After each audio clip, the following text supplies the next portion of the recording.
Welcome to NeedleXChange, where we explore the stories behind the stitches. I'm Jamie Chalmers, aka Mr. X Stitch, and today I'm interviewing Chloe Savage. In this second half of our conversation, we traced Chloe's creative upbringing through diamond mines, Paris couture, and the Royal School of Needlework. She unpacks how life detours, from teen motherhood to science teaching, ultimately fueling her practice, and how art became a lifeline through grief. Please note that this episode does briefly touch on the subject of emotional abuse. Another artist who processed personal trauma through her artistic practice is the wonderful machine embroiderer Julie Heaton. We had a needle exchange way back in episodes 25 and 26. Chloe's a fantastic person to talk to, endlessly charismatic, a wonderful geek, and I really enjoyed talking with her. Not only that, she's a truly phenomenal embroiderer, so be sure to follow her on social media, if not, links in the show notes, etc. I'll be back next week with another needle exchange of someone new from the world of stitch, and if you feel inclined to leave a review of the podcast on your favourite platform, I would be very grateful. But for now, enjoy the show.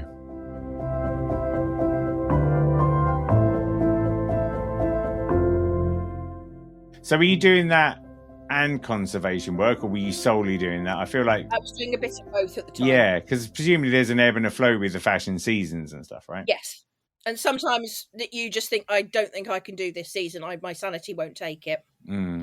I'll stick to this giant tapestry instead. I will stick to banners or altar frontals or whatever is currently. Have you got any good conservation stories? Any things that really spring out as stuff you've enjoyed?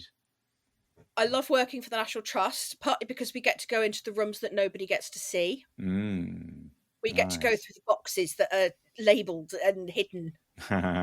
Where's your best boxes hidden? Yeah, there's usually some fun stuff. I have learnt not to put my hand straight in a box without checking it first. Okay. Things crawl in there to die. It's quite fun working in some places because you're in undignified positions, so you can't tip a piece of furniture up to assess it. You have to go under it. Right. Which means you're trying to have visitors while you're later sticking out under this piece of furniture. And you're going, please don't ask me questions. Yeah. So it can be quite an interesting situation that you are in the oddest position while trying to do something and someone's trying to have a conversation. And would you work on projects up and down the country, or were you quite geographically? We get a bit of everything from everywhere at the moment. We've had some overseas ones as well. It fluctuates. Currently, we've had a lot of children's samplers. That's the current thing that's been through. We've got some church work that's coming in. And with the children's samplers, are you just repairing them? Just what kind of stuff? Right. Giving them a good clean. Quite often they've been misframed or they've just been tucked away somewhere and get quite grubby. Yeah. Vacuuming them. Sometimes we can bath them, depending on the testing that needs to go into checking that they're okay to be bathed. Yeah. And getting some of the sort of the dirt out. So if if you've got someone who's doing a children's sampler now, their child's just made a sampler, they're very proud of it. They'd like their 5th generation family to still be able to enjoy it. What are the pro tips for keeping it in good shape now so that it would last longer? Good quality conservation glass. Okay, right. Light is our biggest problem. It fades threads, it degrades fabrics. It's an absolute nightmare of damage that comes with it. And when you're working with silks, it turns it to like paper. So you touch it and it just goes poof into powder. Like, yeah, right. How am I supposed to put this together when I literally can't touch it? Yeah, okay. Good framers. A good framer is your friend. Right. I work with a very, very good framer. And it might cost me an arm and a leg, but they are. I can ask them any weird question and they will go, no, we can work out how to frame that. So keeping things in like indirect sunlight, that sort of thing. Yeah. Textile is not a fan of direct sunlight. Right. A lot of the conservation work is rebacking curtains. It sounds really weird. But at the National Trust, if you imagine the back of calico or the liner is the thing that gets all the direct sunlight. Yeah. And it disintegrates. And we have to take it out and then put in new ones to support and protect the front fabric, which is actually the important piece. Yeah. We do a lot of curtain relining. Yeah, that's interesting, isn't it? But yeah, it makes sense when you say it. Yeah. Are there any particular pieces that have been like really lovely, like when you've restored them, they've really like transformed? Yeah, we did a set of green silk curtains for Tinsfield. Right. And when we looked at them originally, they just looked so scraggy and such. They'd been sort of tucked away, stuffed in a box. Clearly somebody just taken down because they're not dealing with those. Mm-hmm. And they were filthy and really quite damaged. Mm-hmm. I think a few things, something had taken to snacking on the bottom. Okay. Tinsfield also has a problem with bats, which is an interesting other thing to get out of curtains. Okay. How'd you get bat shit out of curtains? Well, Tinsfield has its own Batman, who is responsible for the bats in the bat flat. The bat flat. I know, it sounds like a bad film, doesn't it? It does, sounds good, yeah. Low budget version. But if one gets into the main building and leaves presents, yeah, that's a joy to get out. Mm. And because it had been damaged and somebody hadn't cleaned it, it smelt. And they're now back hanging in one of the main rooms, and they look really good because they've got new backings. They look a lot fuller. The colour's back. Mm. We've supported tears and damages. You really, unless you got your nose right up against them, you probably couldn't tell they were damaged. Yeah, that's cool.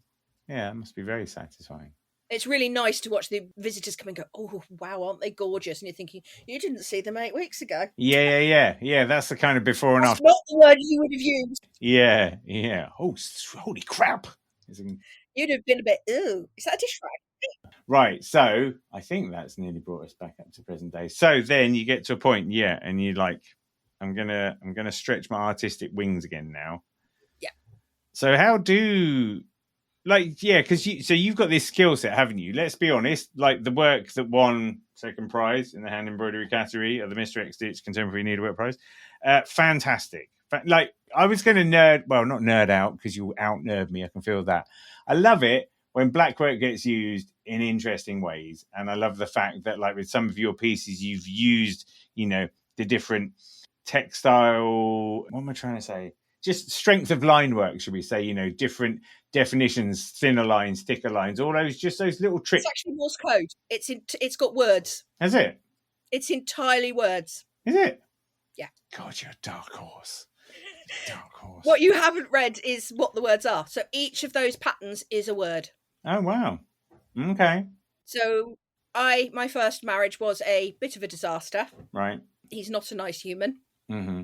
My ex-husband, he is not a nice human. Okay. And he is a known abuser, and Right. he was pretty brutal. Mm-hmm. And when I came on my master's, though I dealt with it, I thought I'd dealt with it, and I thought I'd worked a lot out. There may have been a few things hanging around that I hadn't dealt with. And on my master's, we were starting to talk about trying to get emotion in pieces and say things in pieces. And I was sitting down talking to my partner in crime, Carly, who does some Carly Pariah, she does some really funky wallpaper. Okay. Yeah, twisted stuff. It's great fun. But we were talking about it, and she said, well, what about the abuse do people not grasp? And I said, well, people understanding abuse, you get hit. That's fine. And you can get over the breaks and the bruises, but what is still bothering you? And I said, it's probably what he said to me. The things he kept saying to me that I probably still haven't actually shifted. And they're the things that can trigger me with other people when they say them. Right. And it's you're not good enough, you're crap, you're vile, you're ugly, the hitting isn't the first thing that happens. They usually spend a lot of time starting to degrade you. Yeah. And making you want to sort of shut in on yourself and not go out, and they want to be able to control you. And that's the first thing they do, is use words to control you. So the piece is stitched in the words that was used to control me, because they're still in my skin. They may never leave me. I've just learned to cope with them, and it's more difficult. Yeah, and the process then of creating the work and sitting in that, what was that like? Quite cathartic. I was getting some things out of my system. Yeah. That I don't think, though people in the family are aware about the physical damage that he did, I'm not sure they're aware of how verbally aggressive he was. And we have a child together, daughter, and that even though after we split, he still had access and still was allowed to continue that behaviour. and she's now an adult, but he has also done that to her. Right. Yeah, I said he's not a nice human. It's very difficult. But both of us are dealing with things that have been said to us and going, well, actually, that's not us, that's him. Yeah. But even as a side comment, someone can trigger us without realising. Yeah. And I think we were always taught that things like sticks and stones will break your bones, but words will never hurt you. I found the words have been the harder thing to get over. Yeah. They've stuck in a way that the breakages didn't. You can see the breakages heal, can't you? Yeah, and I think people are aware that girl with black eye, someone's hit you. Mm. But they don't always see the verbal. Mm. Because quite often these people are very outgoing in a public space. You wouldn't spot them. It's what happens behind closed doors is the problem. Yeah. So, I mean, was that work, because of the process that your masters took you on, was that the work that had to be done? It didn't have to be. I think it's what evolved out of a lot of conversations. Yeah. We had to talk about art in different ways, which was quite fun. Mm. We had to write about art in different ways. So we had to write it in a form of poetry. Okay. Or a scientific report. It's quite weird. I bet you were all over that one, though, let's face it. That was fun. That was easy. 300 pages you did. Poetry is not my thing. Right. But trying to write in different ways about why we were doing our art. And I think that's where I came into it. I started thinking about what was leading my work and what did I want to say with my work. And I came across the site Killed Women. Okay. Which talks about the women who are murdered every year by their partners in this country. 7 women a month are murdered. Jeez, in the UK? Yeah. Jesus. And it's not in the headlines. No. It's not big across the board. It is just sort of brushed under the carpet and just left. And is that the sort of stuff that is like domestic abuse that's just gone too far? Is that what we're talking about? Yeah. Right. All of the partners had histories of being abusive. And in some cases, the women had left, but hadn't been protected. Yeah. It's crazy, isn't it? It's ridiculous.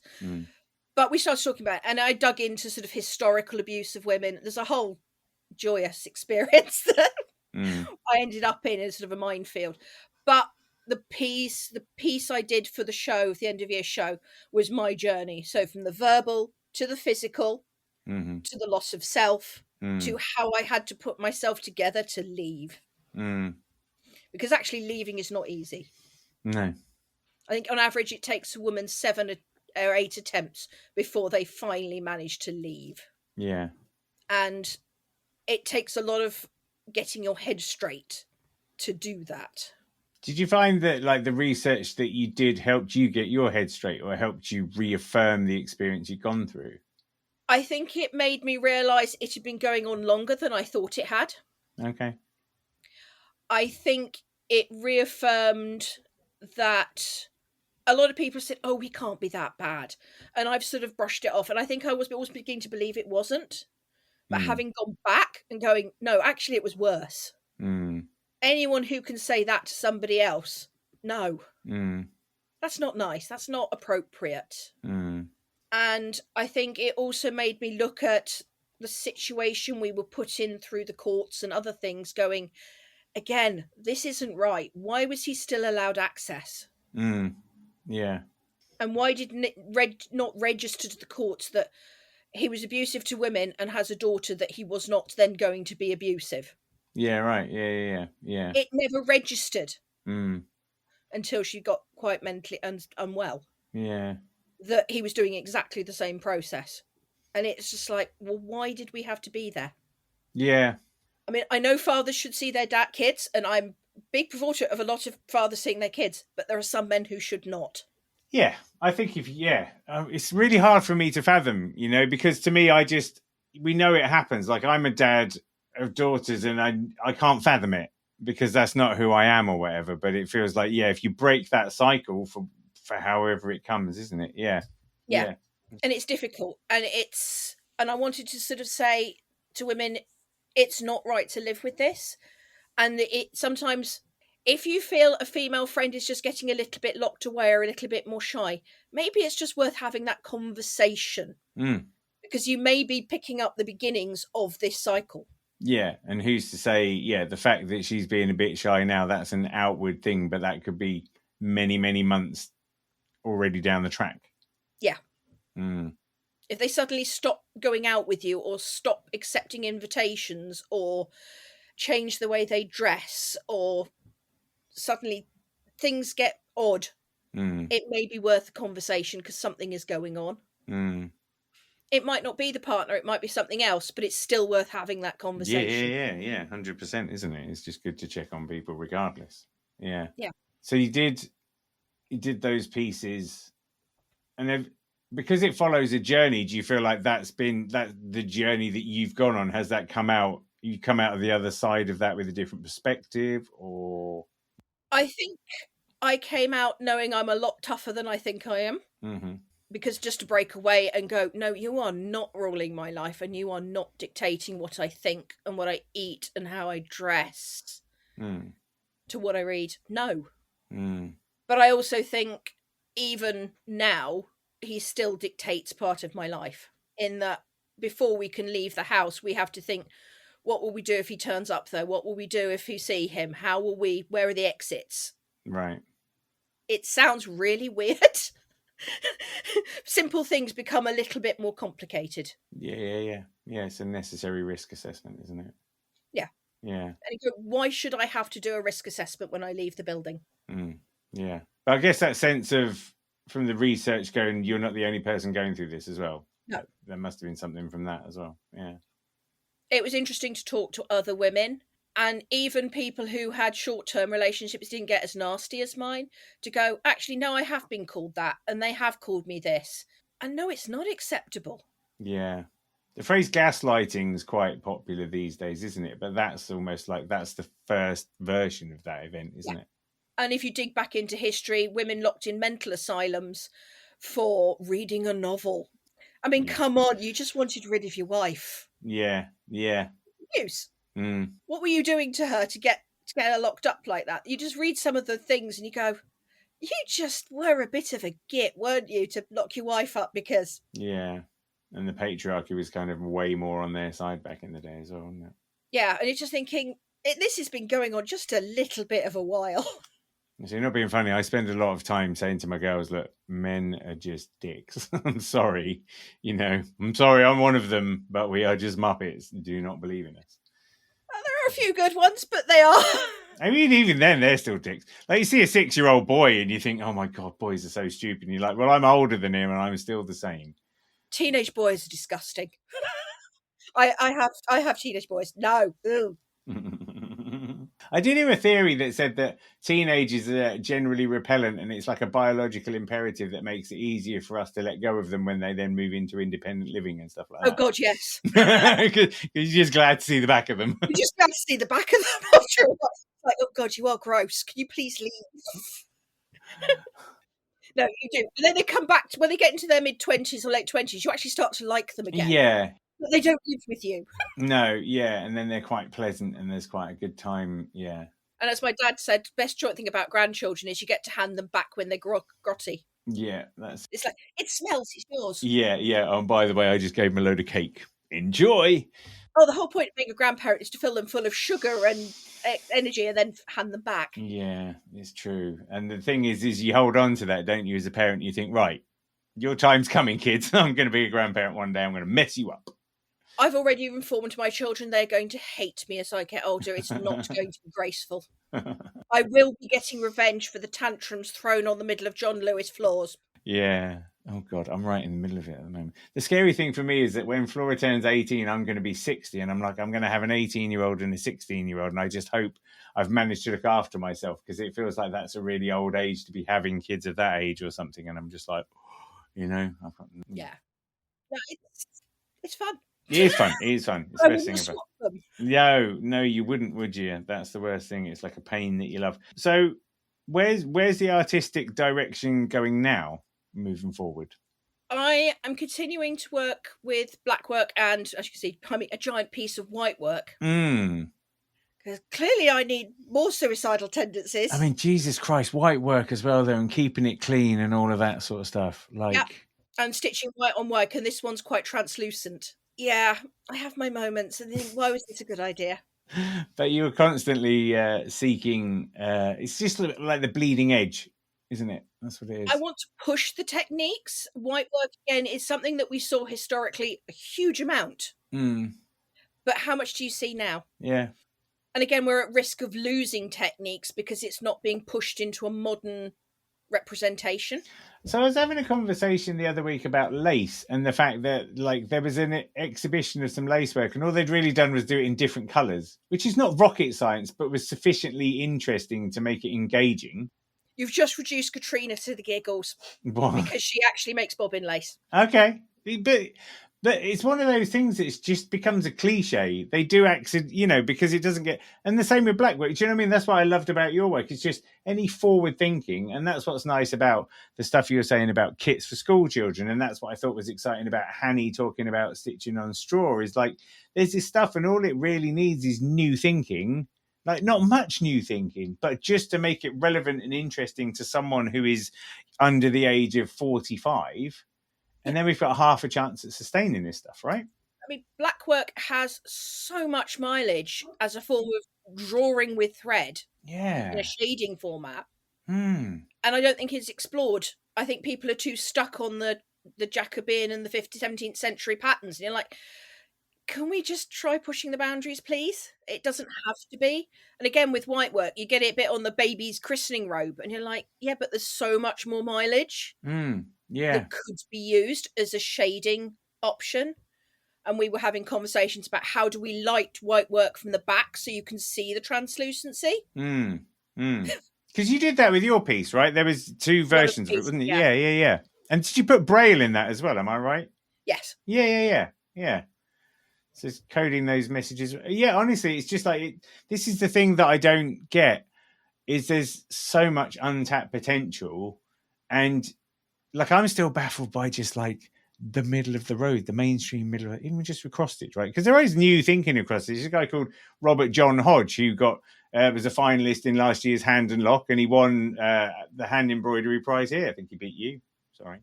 But it was like just forward. I know, but he's awesome. Like, or just forward thinking from a design standpoint, and that's still cross stitch, let alone the other needlework. Like it doesn't take a lot.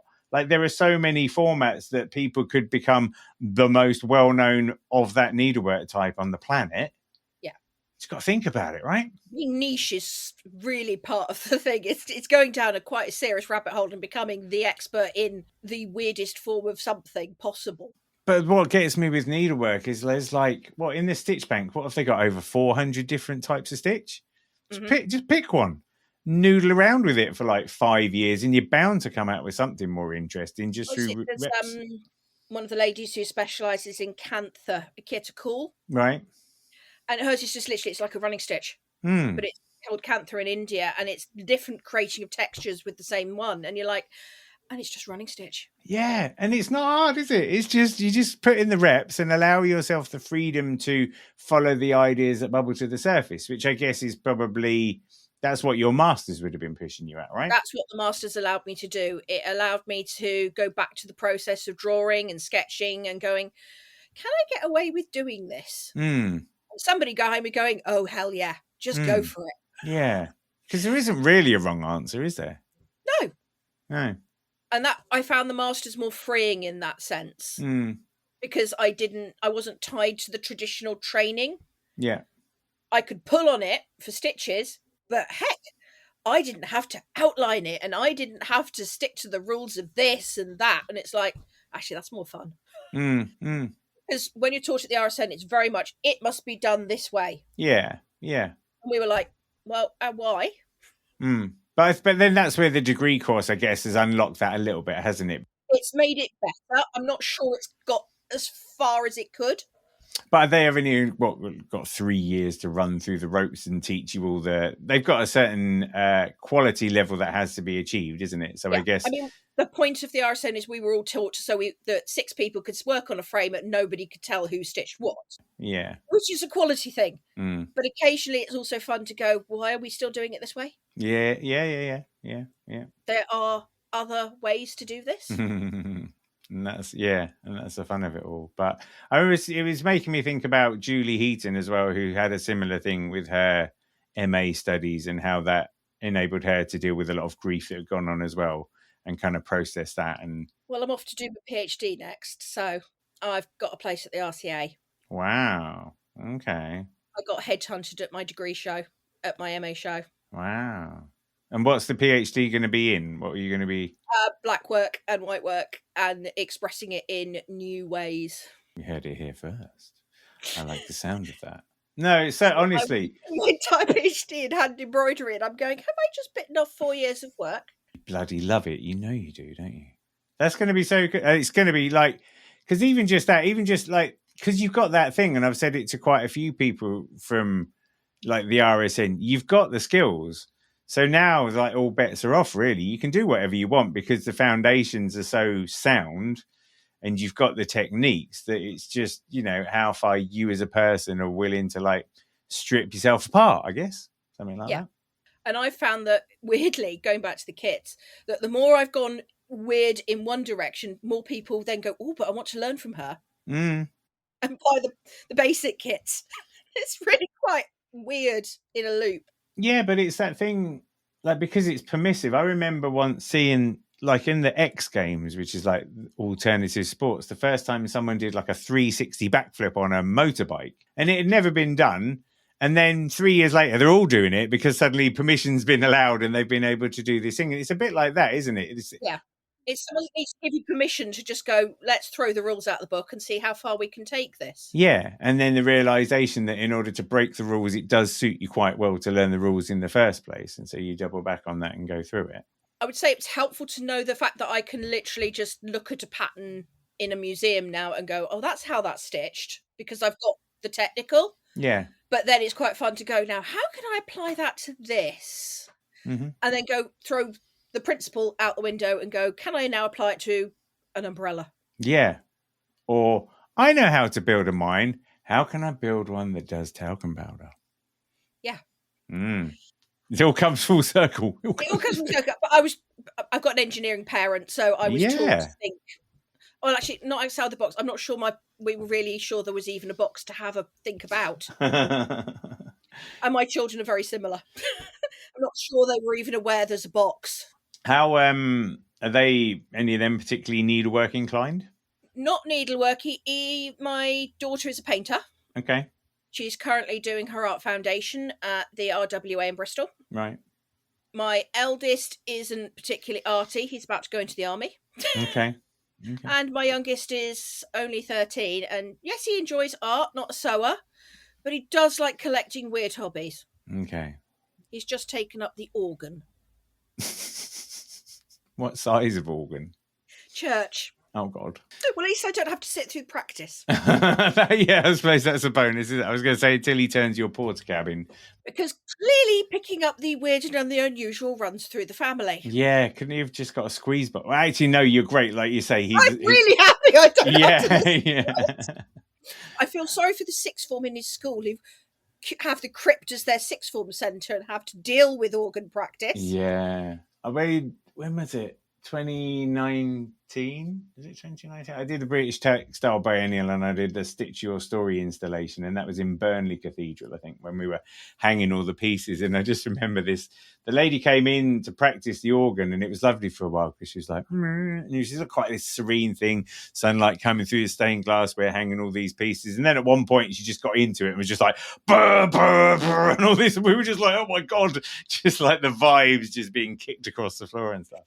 Yeah, can this installation withstand the organ vibrations? Yeah, honestly, it was quite the experience. It was amazing, that, right? Yeah, no. So clearly, we've decided that picking up weird hobbies is a family habit. But it's permissive, isn't it? Like you said, you that's what your parents did. They said there were no wrong answers. I try and do the same with my kids, to be honest. I mean, I told Annie, who's 6, I was like, don't get tattoos above the neckline and above the wrist line, please. I'll try and put a few boundaries in, but other than that, I've got tattoos. Can't really counter argue. You just gotta, I think it's, I don't know, you know the balance, don't you? You teach them the right things, but yeah. But they have to be who they are, and you have to accept that that's who they are. Yeah. If you try and dictate it, they won't talk to you. Yeah. And by the sounds of it, respectfully, if they've got your DNA in the mix, they're going to go and be some charismatic nerds one way or the other, aren't they? Oh, they're all happy nerds. Happy nerds. No, we've got sci-fi nerd. We've got, Max's languages and Latin and ancient Greek. He sent to test my patience, my youngest. And the middle one is very much into her Lord of the Rings and elven histories. Can any of them speak like Dothraki yet? Or are they too young? I feel like no, but we have an Elvish. Okay, there we go. It's good enough, isn't it? And to be honest, if I threatened her, she'd probably learn Dwarf just to annoy me. Sounds good. That's good. Right, let's lean into this a little bit. Let's talk about favourite things of yours, and in that case, and let's just go straight into films. I think this is going to be a lot of fun. Have you got a favourite film? Well, I've struggled with this a bit because I've got a lot of films. Yeah, that's fine. Just whatever and comes. I just started thinking, and I came up with 3 that all more or less link back actually to each other in a slightly weird way. So the first one is Lady Hawk. Okay. It's quite obscure. It's going back, isn't it? Yeah. Michelle Pfeiffer, Rutger Hauer, Matthew Broderick. Yeah, I remember that. Odd one.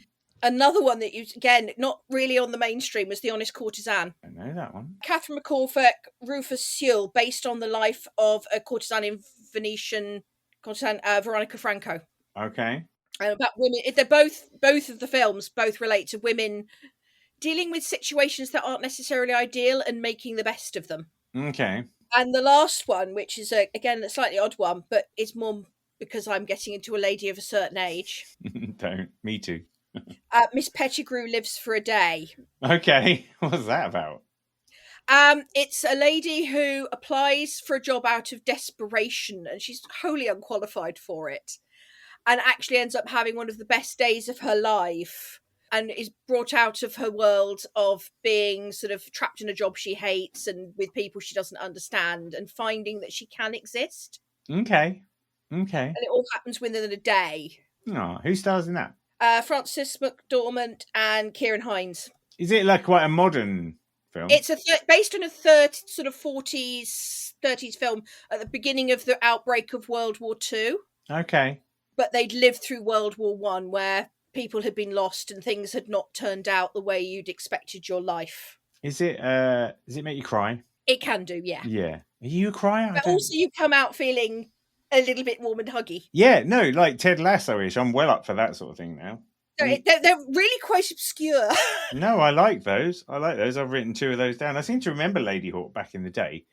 I'm thinking, it's where she's a hawk during the day and he... It's become a wolf and knife or something. Yeah, they literally can't be in the same space. Yeah. And it's how they manage a relationship with not being in the same space and only glimpses. What I'm getting flashbacks to is almost like the advert for that being in like some of the Marvel comics I might have read back in the day. Yeah, probably. Like that. Yeah, definitely. It's a slightly obscure one. Yeah. But I think it's very underrated. I like that. That's good. Okay. So films. Let's go books. I've got another hour to spare. Let's go books. Oh, God.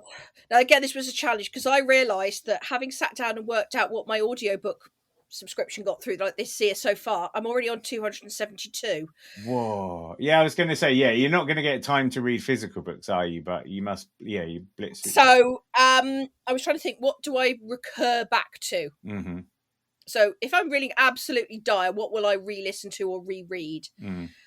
And there were 3. The Pride and Prejudice. Okay. Because, it's just a warm and fuzzy. Mm-hmm. Jane Eyre, again, warm and fuzzy, mm-hmm. the classics. Yeah. And a slightly odd one, which is Wild Swans. Okay. Tell me about that. It was written when I was about 18, and it was written by a lady called Zheng Chang, and it's about 3 generations of women surviving the Cultural Revolution in China. Okay. And it's quite interesting, as she's just released her second book with the finishing of the story. Okay, that's quite a weight, isn't it? Yeah, well, I don't think I think this is digging through her family history and seeing how the rest of life has developed since the first book. Okay. Talking about her feelings about her grandmother and her mother and her father who was killed during the Cultural Revolution. Right. Right. But it's quite an interesting read from a grandmother whose feet were bound, so she'd be beautiful. Yeah, right. Yeah. That was a weird thing, wasn't it? That particular. To sort of how they survived where being educated was almost a sin during the Cultural Revolution. Thank God that sort of thing doesn't happen in the modern world. Moving on. So you listen to books while you're working a lot? Yeah. Yeah. Is that preferable to music? To be honest, I listen to music, but then my children tell me my taste stinks. Okay. I'm part of that. We'll come back to stinky taste. Joys of my children telling me that I'm out of date and my taste stinks. No, we just I find it's an easy way to get through. I mean, I'm a prolific reader anyway. My father was a prolific reader. And do you chop around, like, do certain book genres fit certain types of stitching? Does it not really matter? You'll just listen to any of it? I've just finished one on it sounds back to the mining, weirdly. What rocks of the future will look like. Okay, what will rocks of the future look like? I think about the microplastics and the things that we're throwing away and how these are going to create new types of rock. Yeah. Is it quite depressing? Because that sounds like... It's quite interesting. It's not depressing necessarily. Okay. It's quite interesting in how is the technology and the science going to affect what the planet looks like in 2,000 years when these things materialize into rock formations. Yeah. I mean, if the sun heats up, will all the plastics just melt and it'll be quite a gloopy planet? Well, if they'll form a form of rock, they will degrade into some form of solid. Yeah. But it's how that's going to affect and look. This is a sidebar, but in the building that we've been doing, keep having fun discovering things made of asbestos. Because by Christ, we've got toilets that have been painted with paint that's got asbestos in it, which just then makes them loads more annoying to get rid of. When we bought the house, we had battery chicken head and sheds that were lined with asbestos. I feel like some people made a lot of money out of asbestos, and I understand why it's like an amazing material that unfortunately will kill you if you breathe too much of it. But yeah. It's the same with plastic. Yeah, you just think that with plastic somewhere down the line, we're just going to be like, that's been quite an interesting read. No, I just chop and change genres. And go fiction or non-fiction and backwards and forwards. Yeah, we've done the Dressmakers of Auschwitz, but then we've got through a lot of sort of tween fiction, partly because I need to keep up on what the other children are reading. So I've got a vague idea. Do you listen to them at normal speed, or do you knock the speed up at all? I can do both. I try to listen to it at normal speed because it's not fair on other people. Yeah, my wife's like, I listen to the Rest is Entertainment podcast like 1.3% or whatever. My wife's like, why are you doing that for? That sounds horrible. ADHD superpowers. Yeah. I can dig it.